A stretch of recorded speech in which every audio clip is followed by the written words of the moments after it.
Now tuning in to Earbud Media. Audio for everyone.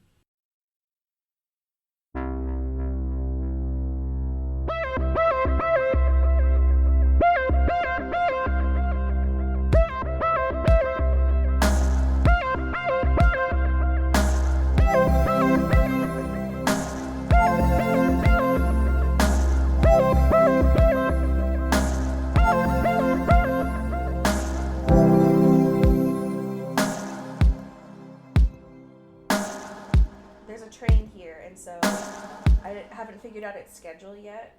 Yeah. Mainly because I want to do it by my brain and not look it up. Sure. Right. It's not like terrifyingly loud, but it's just enough that I'm like, oh, what's that sound? Right. Yeah. Like, ooh, spooky. But one day I won't be scared by it anymore. Yeah, I believe in you. I think you can make this happen. That was something that I neglected to ask about here. I was like, hey, are there ghosts? Hey, right. Did anyone die here? Is this haunted? Is this a place of a true crime murder? Because you are obligated to tell me if right. I ask. Right. Legally, if there are ghosts, you have to tell me. But I notably fucked up and did not ask. So. Like, and if I get haunted, that's on me, okay? So... There is that unfortunate piece of documentation I signed called the Ghost Clause. So, you know what? It is on me. So yeah. That's okay. Anyways, welcome to Spooks and Haunts and Creeps. Ooh, yeah. As Into the Twilight. Yeah. That's our alternate title that we all know and love. Yeah, it's just, we tried to be really careful with SEO and like marketing, sure, copyright. Right.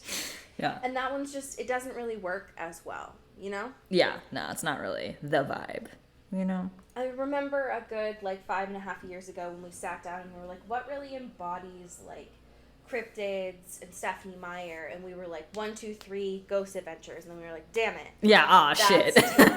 No. Zach Bagans is going to come for our throat. We got to try something else. Yeah, we cannot sustain that legal battle. No, siree. No. God, what I would give, though, to have him on the show. Happy Monday to folks who are here. Yes. As usual, I'm so glad that you are listening and engaging with this show while the world continues to fall apart around us. Yeah, yep. And we take this hour of your time to not talk about that at all. Yeah. Instead, just focus on other worlds that are falling apart, but fictionally. Right. Instead. In a very fun and cool way. Yep, and take fun you away. And cool. Yeah. And, we sit on chairs backwards. We're the cool people here. We're like cool substitute teacher energy. It's like, hey, listen, I don't know how the usual guy does this thing, but we're going to have fun today.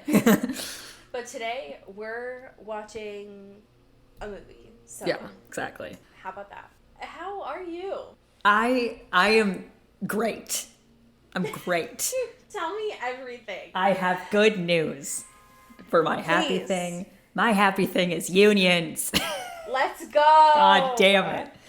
Because after over 2 years of bargaining, the union that I am a part of has reached its first fucking ratified contract, baby. Yeah, dude.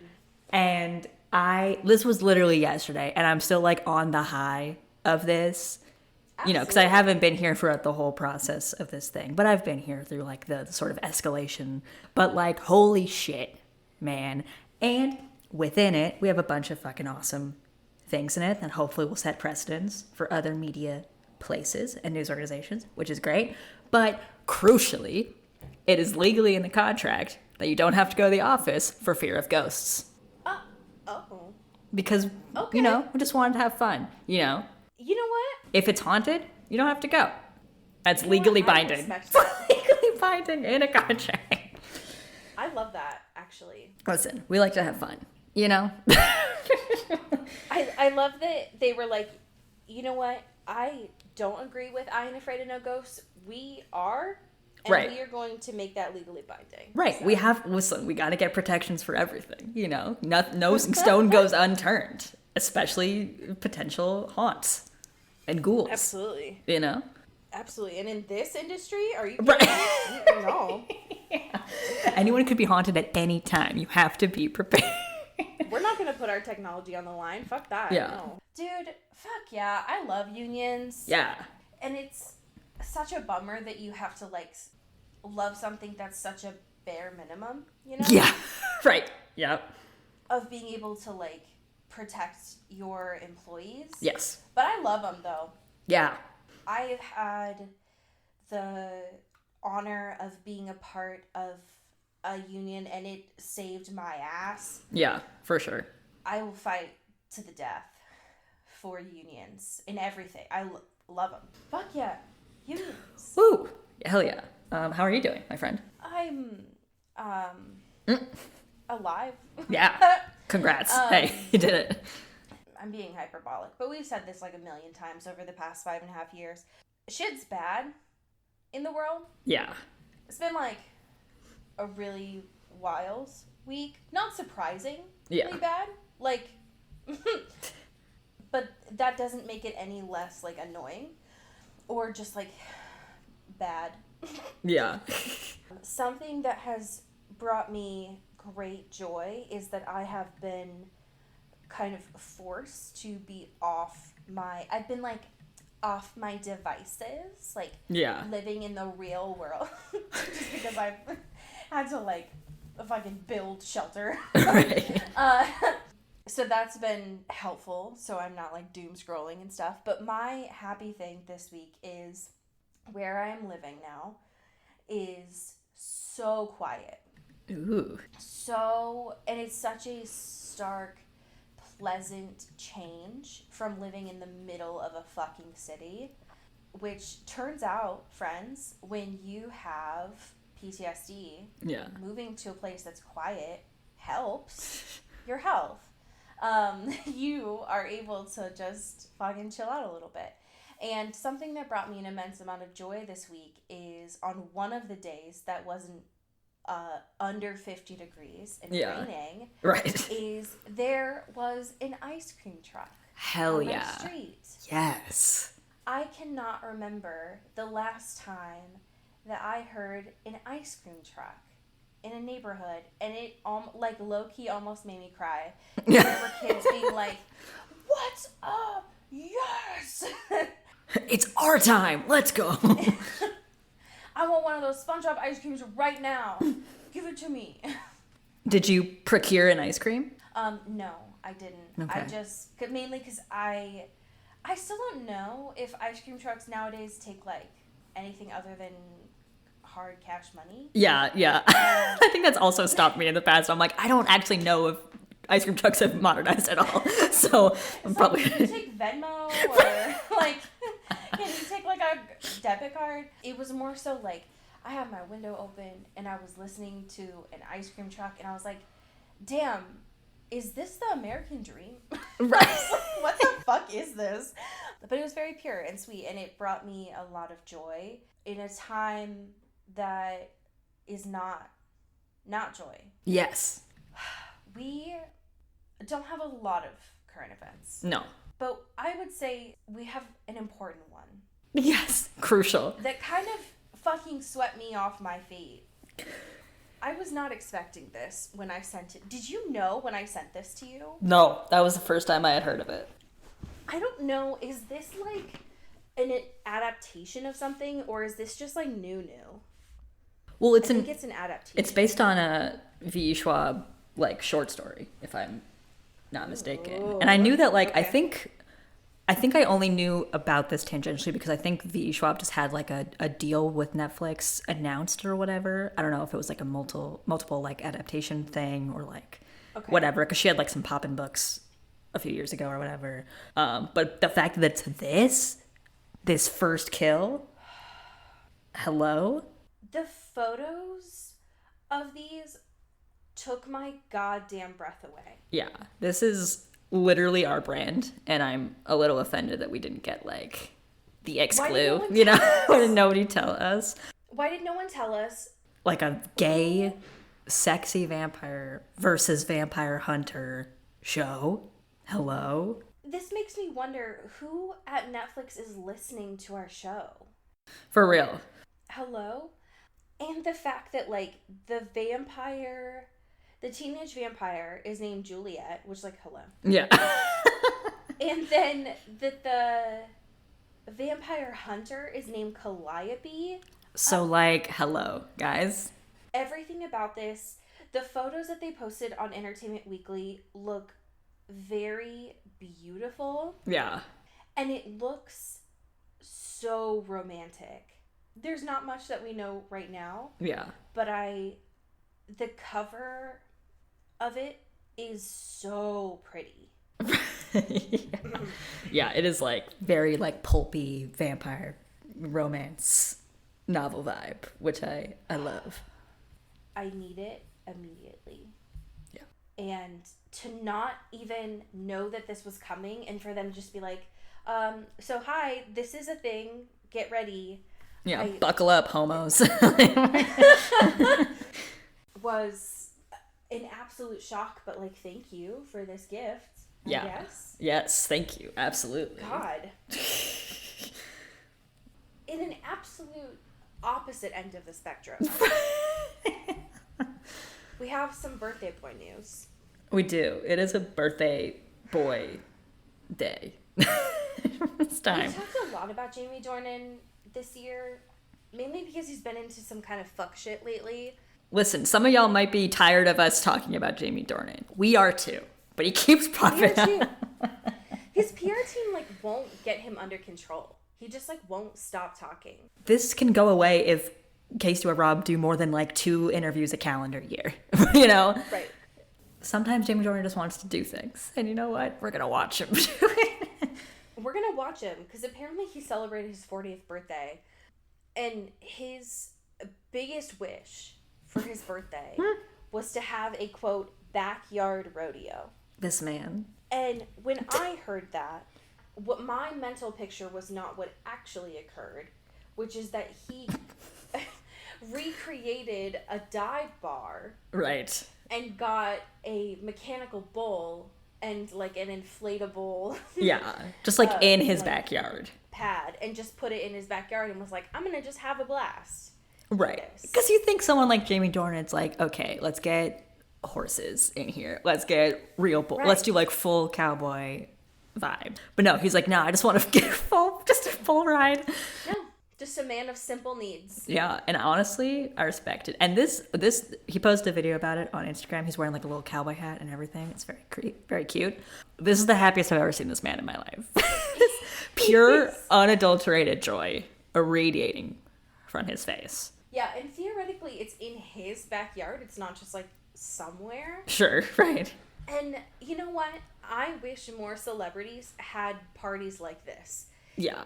I would argue it's not even Instagram worthy in the way that we consider like parties Instagram worthy now, where like there's no photo shoot spots, there's no like it's literally just the mechanical bull station, and goddamn, that man's having the time of his life. For real. So like, I will say too, this Cinema Blend wrote about this, so thank you, Cinema Blend. Thank you. But one of the sentences feels very rude and pointed, which says, "It looks like the perfect way to feel young again, whilst also challenging yourself with a difficult and daring activity."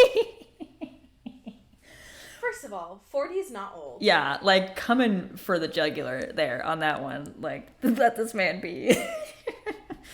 But I will say, I've never done a mechanical bull ride before. But I can imagine that, like, if you go past the, like, oh, this is fun, and you start doing the, like, difficult levels of it, that could probably fuck you up a bit. Yeah. You would be sore. So, all right. Yeah. Happy birthday, Jamie Dornan. I hope you had the time of your life. Yeah. Hope you had the best rodeo ever. I'm so excited to talk about Vampire Academy with you this week. Because since last week, I feel like it's been one of the only things on my mind of like when I would start reading and be like, what in the world are Rose and Sydney up to this week? Yeah. Because when we had left off, I didn't even know that Sydney was going to be part of this. It was just like, where in the world is Rose Hathaway? What is she up to? I'm assuming she's going after Dimitri, but it was like, oh, she's in Russia. Oh, she's in a nightclub? Yeah. Oh, she's in fancy outfits doing, like, spy shit? Like, what's going on? What are alchemists? What is this? Why does this stranger love Jesus so much? Right. Oh, she's considered to be like a heathen. Oh no, this is not going where I expected it to. Okay, interesting. Right. Got it. Got it. Great. This is going to go swimmingly. Right. I love this new enemies to lovers. Can't wait to see it. For real though, that's literally what this is setting up for, which I am into. Where do we pick up on? Well, we pick up that fucking Sydney is like, oh, okay, I'm gonna take you to this place. We're gonna go together. Bum bum bum. And Rose is like, huh, sorry, what? No, I need to get to Siberia. Don't you remember? Right. I'm 18. I'm an adult, and I'm incognito. You know, I'm kind of like doing my own thing over here, and you kind of might like cramp my style. You know, it's like that's very nice of you to offer. And Sydney's like, no, it's not an offer. I have direct orders, so we're going together. And I was like, fuck. What does this mean? Like, why would you want to come? But also, like, this is, I guess, the closest I've been to like figuring out where and how to get there, you know? But it's just like, ugh, puts you in a predicament for sure. And Sydney's like, I can't tell you why, but you also can't tell me why you're going. So, evil. Right, exactly. And yeah, so Sydney's just being like, I don't want to do this, but I have to, and I'm scared of you. But like, whatever, I guess. But it turns out they're leaving like soon, like now.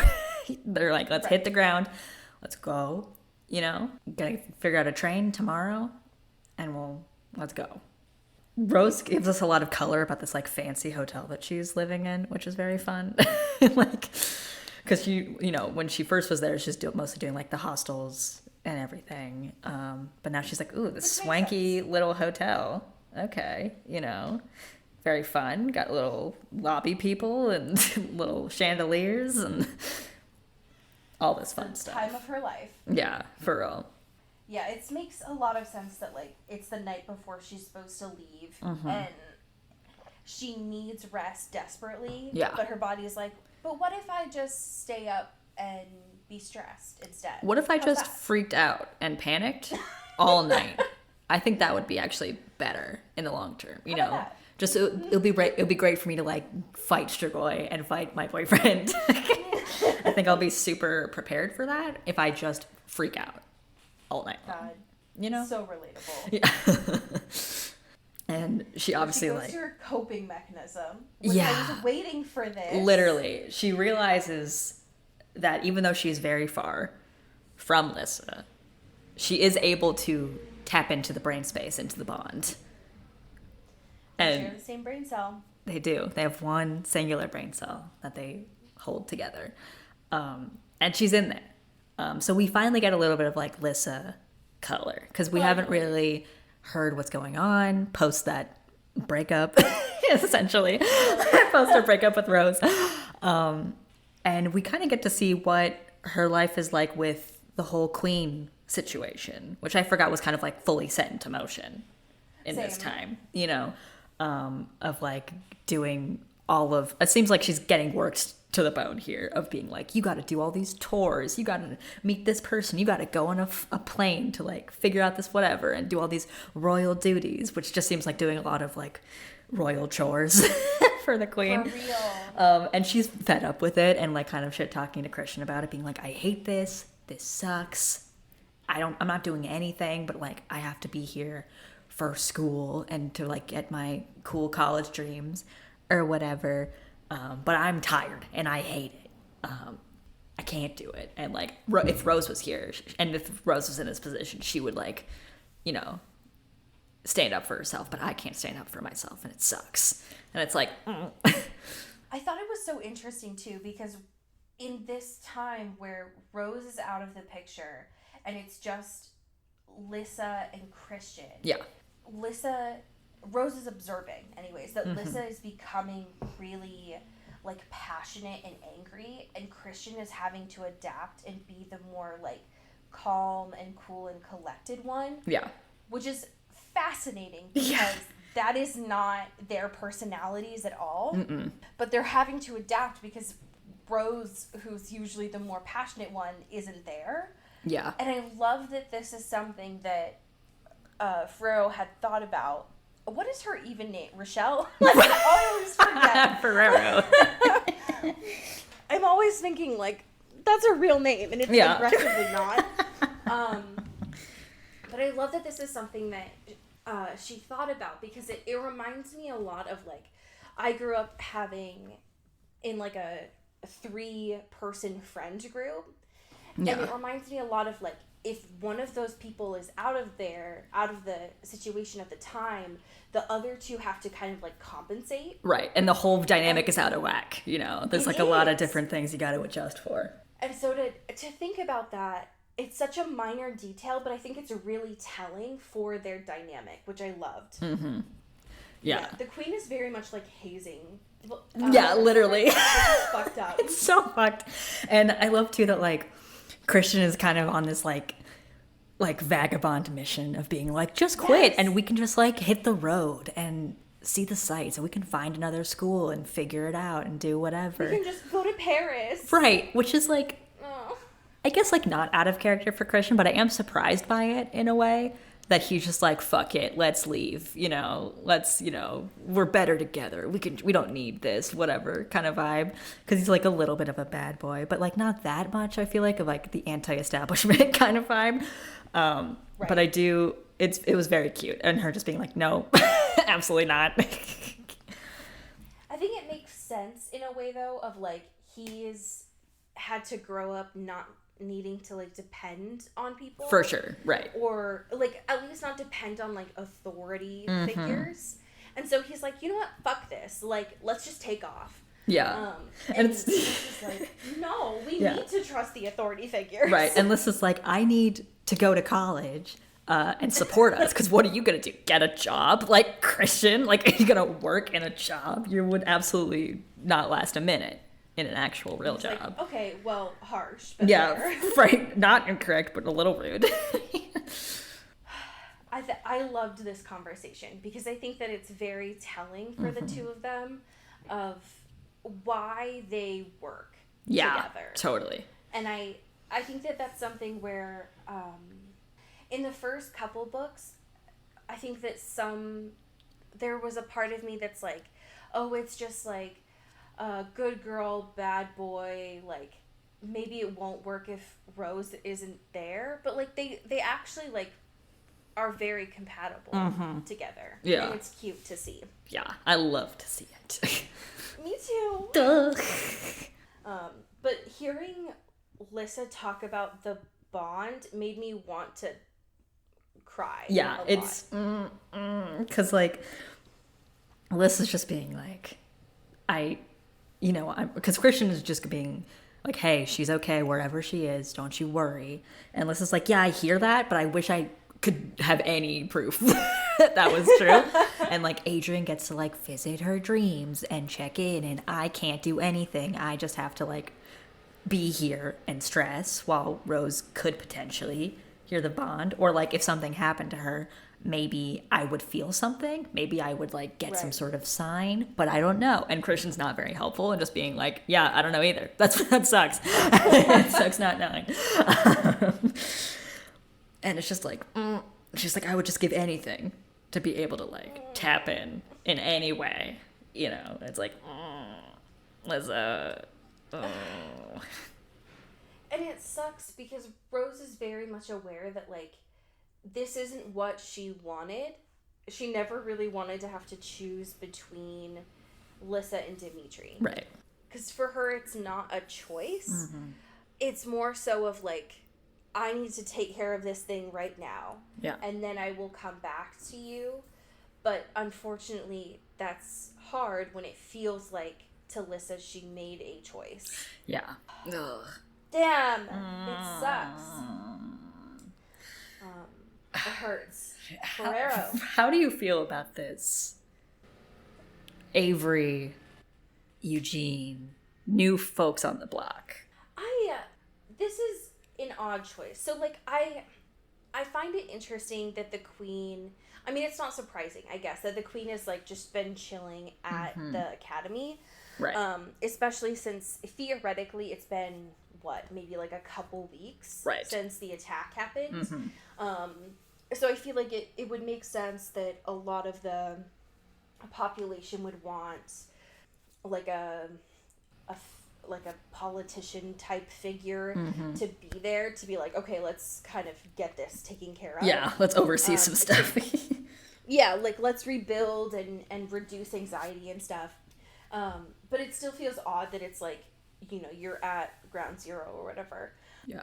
What I found, it just feels sus. And I think that Lissa definitely picks up on that, and it comes through to Rose as well, because Kurova mentions too that there's, like, with the new family, that they're, like, royal, and that Kurova is, like, stepping down for, what is his name, Lazar? Yeah, Eugene Lazar. Or just a real fucking nerd name. Yeah. And it feels, and I think Lissa feels this, and so Rose feels this, that it is to help, like, soothe the anxieties of the royals. But I'm just like, what? Yeah, why? Why? Yeah. I guess I understand that. Right. But then to keep Kurova on staff as a teacher. Like, yeah. Which is interesting. Like, It feels suspicious to me. I mean, honestly, like, Tatiana's felt suspicious to me this whole time. Right, yeah. So everything that she does, I'm very, like, right. I don't trust it. Yeah. But the kids, anyways, seem fine. Like, Avery seems desperate for some sort of connection. Any friendship at all. And honestly, so does, I think it was Reed. Reed, yeah. The son as well. Yeah. Yeah, because, like... Which makes sense. Lissa is immediately, like, kind of a little standoffish about Avery. Right.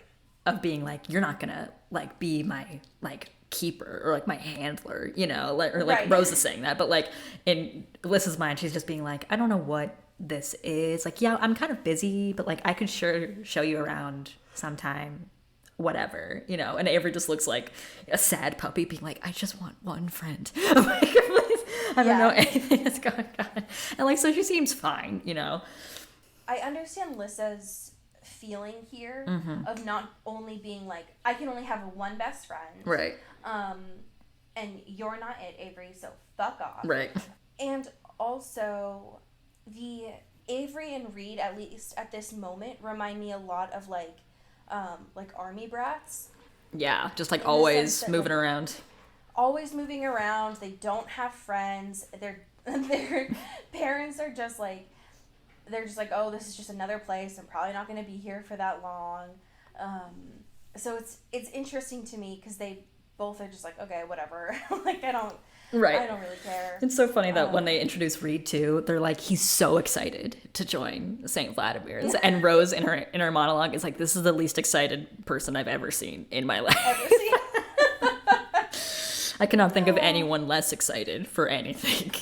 Yeah, I think Rose even says, like, if I ever needed to play the role of a disgruntled teen, I could have learned everything there was to know from Reed Lazar. Yeah. And it's like, okay.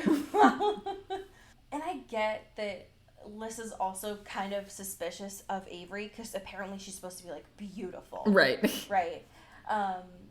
But there's a part of me that's like, it is not the kids. It's very much Eugene that we need to watch out for here. Yeah. I will not be distracted, Rochelle. You will not get me. Which we've learned from the previous books, right? That the kids are often the pawns of the parents here. So, like, will they probably do some fuck shit? Like, probably. Right. But it's very much not of their choice. They are pawns. here. Yeah. I will say they make a big deal about, Avery being like beautiful. Like she has curves and all these things. And the way that Rose talks about it is very gay. Because Oh my God, she's it talking is. and she's like, listen, I always thought that Lissa would be a million times prettier. So like she's just naturally gorgeous. Her hair, her eyes, her body. And it's just like, hey Rose, hey. Hey, Rose focus. Rosemary.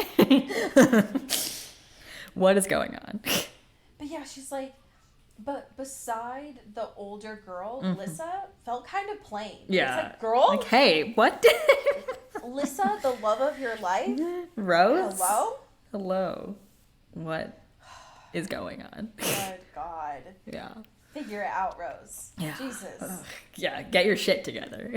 It's just like, focus. Chapter 4 it seems... is very sad. Okay, yeah, so I don't know how this was very helpful, like, checking in on the school. Right. But whatever. Chapter 4, like, we got some juicy school gossip in Chapter 3. Right. Chapter 4, Ferrero hurts me a lot. In such distinct and intricate ways. Like ways you never thought you could feel pain and sadness. Which is so fucked up. Rose? And I think that... Yeah, no, go ahead. I think that what annoys me about Ferrero is that the stuff that she writes about, even though we are very much in a world that like does not exist, Right. the stuff that she writes about for Rose is very relatable. Mm-hmm. And I feel like if I had read these books,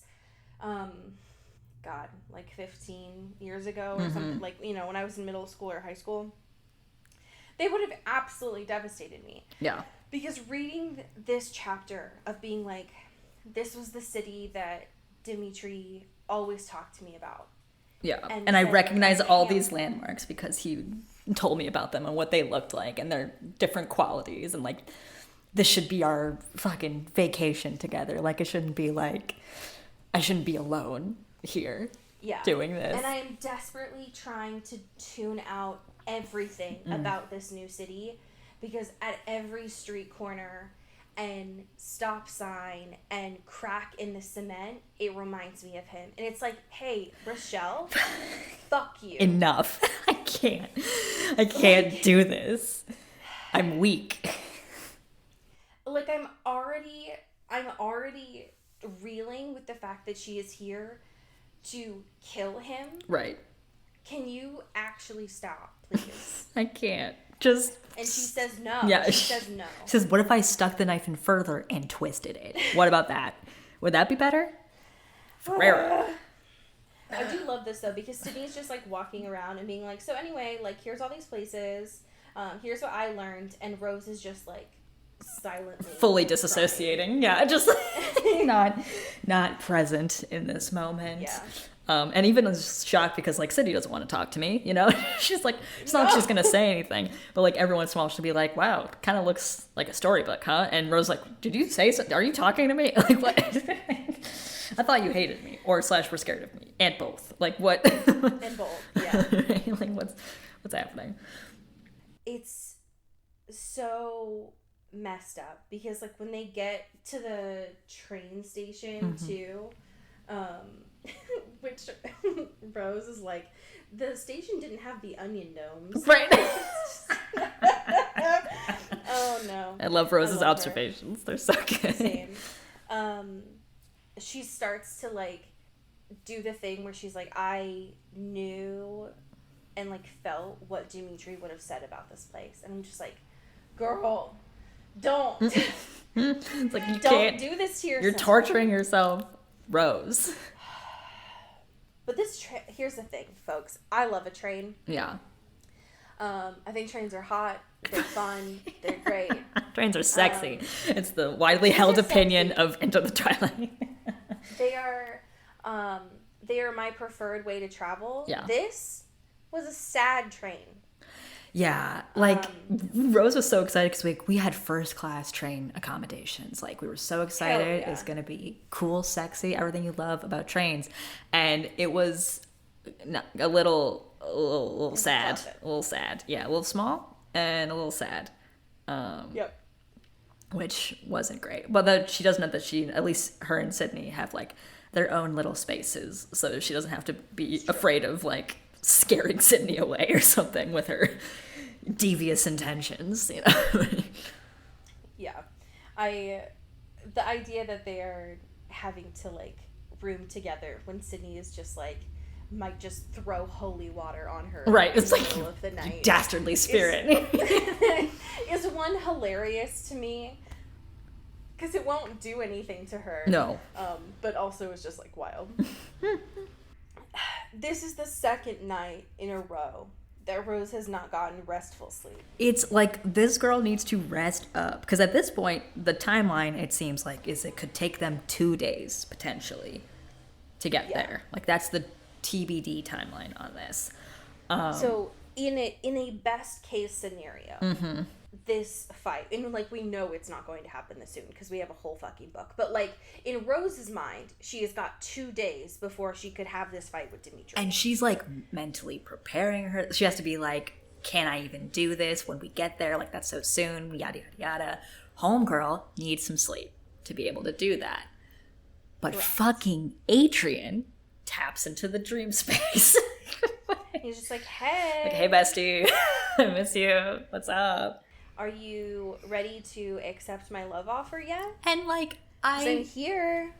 I remember this when I was first reading this when I was a child, a teen, of like knowing about this relationship and stuff. But reading it now as an adult, like it feels like this book's version of Adrian's character feels like a little bit of retconning of this adoration. I 100%. You know what I mean? Because like it was definitely intense because he's like an intense guy, but it was never, to me, reading it now, that he was like like fully in love with her, like obsessed with her. Like he loved flirting with her and making her like kind of squirm a little bit because Adrian, and he's just like goofing around a lot. None of it ever appeared to be coming from a real place. Even when she was like, I'm leaving, goodbye, and he was like, you're gonna give us a shot, like that was like an escalation of it for sure. But it seemed more of just like they were both kind of manipulating each other to get what they wanted out of it. 100%.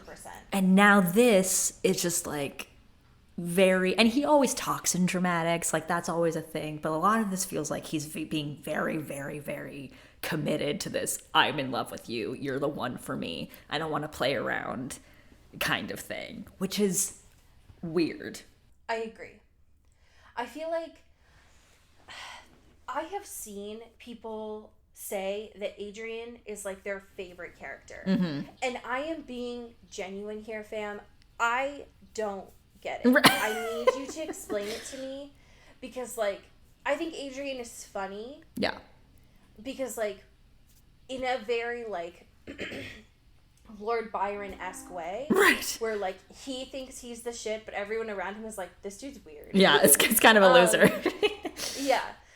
Like I think he's funny in that way, not in the like, oh, he is everything I've ever cared about way. Right. And I just need to understand why. Is it because we haven't gotten there? Do I just need to have patience? Or what? Because I feel like, if anything, when he first said, like, in the end of the last book, when he was like, when you come back, will you give us a chance, was like that first time he was like ever being genuine. But again, it was like him trying, just like Rose was, like, trying to get what he wanted out of the situation. Right. And this dream sequence is, I mean, it's a real dream for her, but like, is so awkward because it's like, why are you at 100% right now? Yeah. It's like every day is agony without you. I pine for you. I'm empty, alone. Like, stop being such a pick-me, Adrian. Bro, that's what? Yeah, right. God. It's just, it's so out of character. And some of it feels like Adrian, because he's like, when he says, "Oh, I do so miss you," she misses you too. I'm like, oh, that's just Adrian. Like, that's just how he talks. Right. But some of this is like, who are you? Right. Like, what is this? Is the dream space turning you into a different kind of guy? Like, what? Right. I don't understand it. And the fact that, like, he is visiting her dreams this much, and this is the first time since she's been gone, thank you, Kelly Clarkson, that we've, like, seen it, that she's theoretically, like, remembered it. Makes me feel kind of weird. Yeah, because she's like, you do this every week. Like, you do this at least once a week. And he's like, well, I could be doing it every day. But, absence makes the heart grow fonder. And it's like, homie, leave her alone. Do something else. She has things to do. I did find it interesting, though, that, like, Rose was like, well, since you're here, have you heard of the alchemists? Like, can I just get some information from you? And he's like, oh, well, obviously. Rose is like, well, so I might have run into them. And I did love that Adrian was like, okay, so of course you did, because they only find trouble, and you are trouble. Top tier trouble. Because they are, like, fanatics. Yeah. So, not great. Mm-mm. But, like, there's even this part, too, where he's like, just don't let them convert you. Wink. I love being the sinner you are. I love that like, you're a dirty sinner. Like, okay. What even? Stop. It's happening. What's going on? And so fucking Rose just wakes up, I guess. And it's like, I haven't really gotten any sleep, actually. But let me just no restful sleep. Check around, Let me see what Sydney's up to. Have I scared her away, Right. And Sydney's just kind of, like, vibing in this corridor or whatever, back turned, like, wistfully looking out the window. like, and fully just, like, fiddling and, like, clutching her cross necklace, So it's like, okay, homegirl is panicking a little bit. Got a blanket all wrapped around her. Is she obsessed with her religion, or is it just her fidget toy? Or both? Or both, hey. And Rose is like, hey, bestie, what's going on? Are you good? And she's like, I can't sleep. She's like, is it me? Did I do that? Do you have a problem with me? Are you scared that I'm gonna, like, right? I was, like, kicking too much in my sleep. I was, like, grinding my teeth, you tell me, it's okay. And she's just, like, very, kind of curt and not really being like, I'll handle it, whatever, I don't really deal with you guys, like this, in this sort of way, so I just have to get used to it, kind of vibe. Right. Whatever. And Rose is being very nice about it, even though she's just being very rude about how she's like, I'm fundamentally scared of you, and I think you're bad at your core. And Rose is like, we can get you, like, another room if it'll make you more comfortable. Like, we don't have to be in the same space. It's fine with me. I can pay for it. Don't you worry. I got my sweet Adrian money, I'm booling over here. So, like, whatever is cool with you. Whatever. And then Sydney goes full Edward Cullen and is like, no, it's fine. Yeah. Actually, our bus is full, and then breaks the, like, bus window equivalent. Right, yeah. Like, there's nothing we can do. I'm fine. There's nothing we can do about it. It's over. It. It's fine. I'll just wallow here and be sad. Okay, Sydney, you choose that path. God. Go right. That sounds whatever. Do what you gotta do, I guess. God. But I do love that, like, after this talk, Rose is like, okay, I'm gonna go sleep real soundly now. Right. I'm just gonna, yeah, you do whatever it is you're doing out here. I'm gonna just sleep like a little baby. So, have fun. And then I'm gonna go have a great breakfast. So yeah, I'm gonna have some nice little sausage. It'll be great. And something that's, like, sort of like French toast, and it'll be awesome. Yeah, I'll be so sick. One of the things that I really liked about the breakfast in the morning is they are still on this train. Mm-hmm. It's Rose just, like, got up, went to go get breakfast on the train car that's next door. Right. There's no reason why she would need to be, like, I don't know, dressed presentable, whatever. Yeah. But when Sydney finally comes in, Sydney is like in slacks, in a sweater. She is like fully hair brushed. She is looking sleek. And Rose is like, what the fuck, Sydney? Like, can you just get this stick out of your butt? What is wrong with you? Right. She's just like, what's going on? Who are you? What's your deal? Why are you so weird? And I feel like they both have that same opinion of each other. Yeah, it's in equal measure that they feel that about each other, which is very fun. Which I love. I love it so much. Yeah.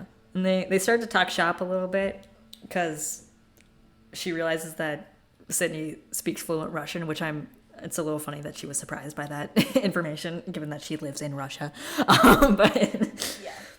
Yeah, she's doing her internship in Russia. It would be kind of wild if she didn't. Right, but, whatever, go off, Rose.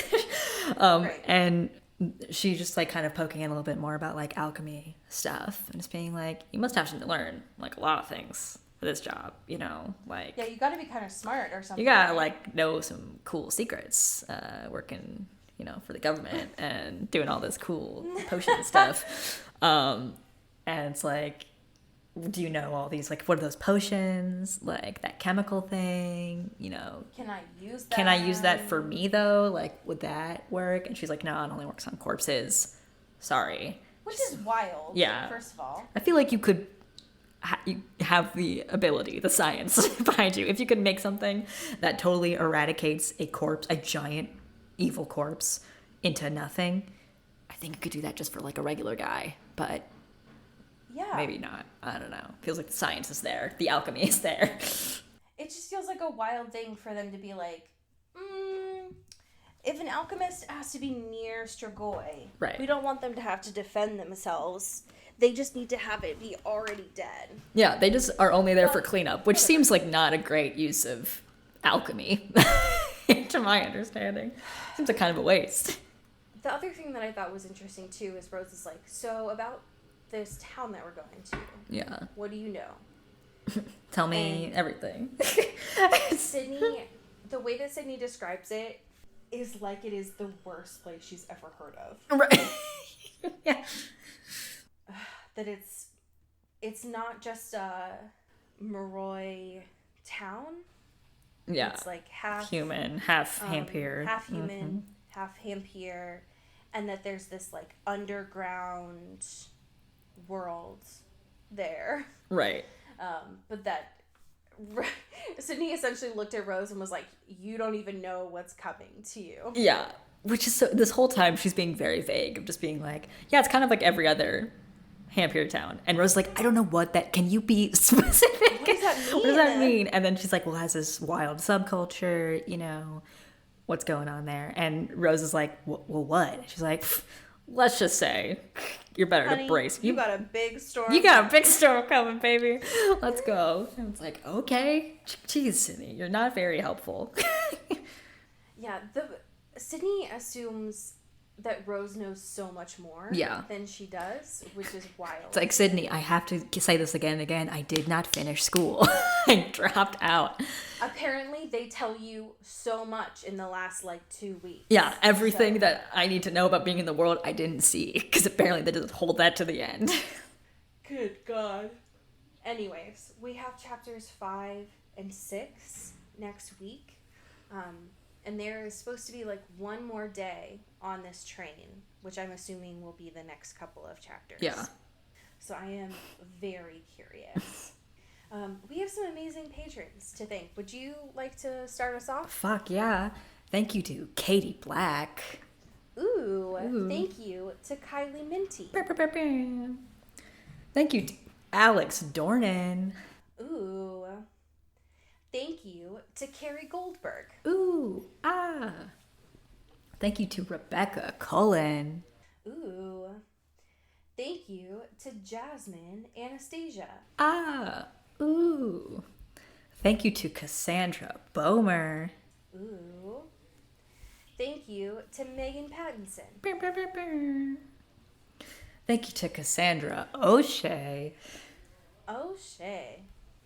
Thank you to Clara Belikov. Thank you to Katya Karp. Ooh. Thank you to Hannah Dragomir. Ooh. Ah. Ooh. Thank you to Hope Castile. Ooh. Thank you to Rachel Ashford. Bing, bing, bing. Thank you to Maddie Facinelli. Ooh. Thank you to Samara Rinaldi. Bing, bing, bing, bing. Thank you to Genevieve Morgan. Ooh. Thank you to our new patron, Ooh. Tess Avery. Welcome, Tess. Yeah. Yay, welcome. Thank you to my mom, your mom, all of our moms, Kelly Beck. Ooh. Thank you to Sophia Salinger. Ooh. Thank you to Lara Forty. Ooh. Thank you to Dan Zeklos. Bing, bing, bing, bing. Thank you to Maria Swan. Thank you to India Peach. Boo. And last but not least, thank you to Emily Ozera. Oh, snap. Ooh. I have another fan fiction here that was sent in by India Peach. Ooh. Let's go. This is titled The Greatest Hot Dog in All the Land. Oh my gosh. And it was written by After I Wake. The summary is Kirk from Star Trek surprises Rose from Vampire Academy one morning while they're on the part of their honeymoon in New York, telling her they're going to run down a list of the 18 best hot dog stands in New York City. And Rose remembers that it's reasons like this why she's glad she's married him. Wow. I'm in. I'm invested. I have a surprise for you. Rose raised her eyebrow at her husband. Not that she didn't love surprises from her husband. She did. But he had a habit of going, well, over the top. There was the sweet. There was the fact he booked them a 10-day cruise. There was so much about this last-minute honeymoon he was pulling out all the stops for. She was a bit worried about what he had up his sleeve. And now there was the fact that it was 9 o'clock in the morning, and she'd been sleeping, and he'd managed to get up, get dressed, and she hadn't even noticed that he was grinning at her with the wide, kind of dopey grin on his face she loved. She wasn't sure whether she should be worried or excited. She sat up and looked at him, rubbing at her eyes slightly. Is it a good surprise, she asked. It's a don't plan on eating anything other than New York hot dogs all day kind of surprise, he said. Her eyes widened slightly. What? End scene. Oh my gosh. What a beautiful, just little snippet. 18 hot dogs. Can you imagine? That's quite a lot. Only hot dogs all day. Oops, all hot dogs. Oops, all hot dogs. New merch. Oh, goodness gracious. India, thank you for this gift. I didn't even realize that that was a pairing that somebody needed in this world. But I do appreciate it. Amazing. Well, friends, support your local unions. Yeah. Get some ice cream for us. And you know what? Fuck it. Tell a friend about the show. Yeah. Do that for us. And as we say here in the Pacific Northwest, Get bit. and get whipped. Ooh. Ooh. Into the Twilight is an Earbud Media production. You can follow us on Twitter at Into the Twilight or on TikTok at Into the Twilight Show. You can find me at Cody Corral on Twitter and Allie at Alexandria Does. And you can support us on Patreon at patreon.com/Into the Twilight. We have merch, so much stuff. All those links are in the episode description. And make sure to rate and review us on your favorite podcast hosting platform. It really helps the show. Thanks. Bye. You've been listening to Earbud Media Production. Earbud Media, audio for everyone.